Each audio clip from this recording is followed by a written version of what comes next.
It's something that when I was growing up, I didn't recognize how special it was to come and visit my grandparents, run across the street, watch Uncle Dave build a boat, or go down and watch it being launched, and come up here and watch sails being made, and the handwork that was done to the sails, and then translate that into how it makes a boat move forward. Yeah, I'm just proud of what I do, and I don't mind sharing it.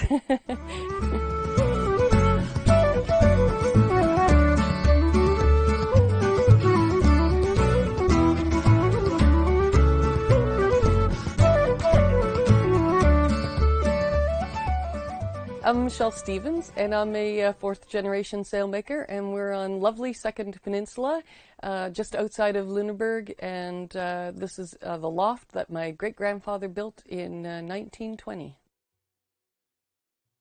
Grandpa built his first sail loft on Tancook Island, and it was kind of small, and so when he had to lay out a sail, if he needed a larger space, he would wait for the pond to freeze over, and then he'd cut sails out in the pond. So when he first moved to Second Peninsula and bought the farm, it's about a 100-acre farm, he built this building, and it was, let's say, 30 by 20 or something like that in size. In the late 30s, he expanded it to the size it is now, which is 30 feet by 60 feet, and it is a loft, so it's on the second floor, so that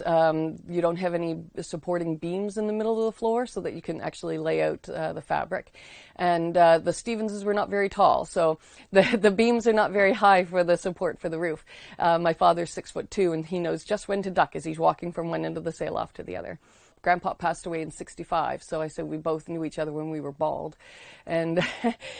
so then Dad became the third-generation sailmaker, and then there was a little bit of a hiatus, and then I started the business in '94, and so I'm a fourth-generation sailmaker in this same location.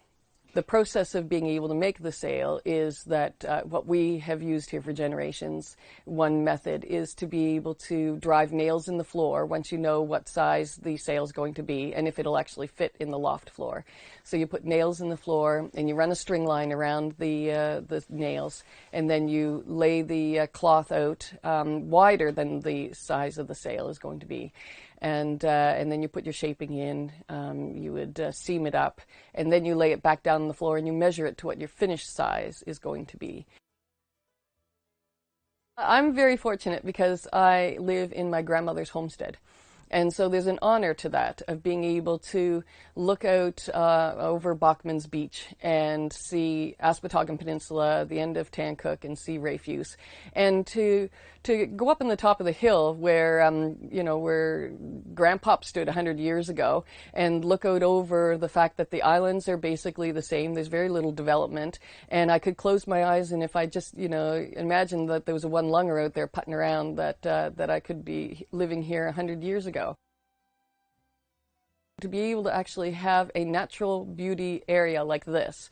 that is protected, that someone has taken an interest in being able to keep for generations, so that like the Nova Scotia Sea School kids can come and sail around, and kids from New England come up here and take a camp, and other people can come and camp at the local campgrounds and look out at these islands, or if you're on a boat,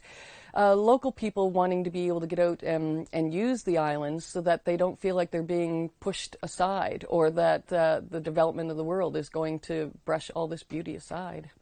We're extremely fortunate to be able to have an organization like MICA that will preserve these islands and this landscape, because once it's gone, it's gone.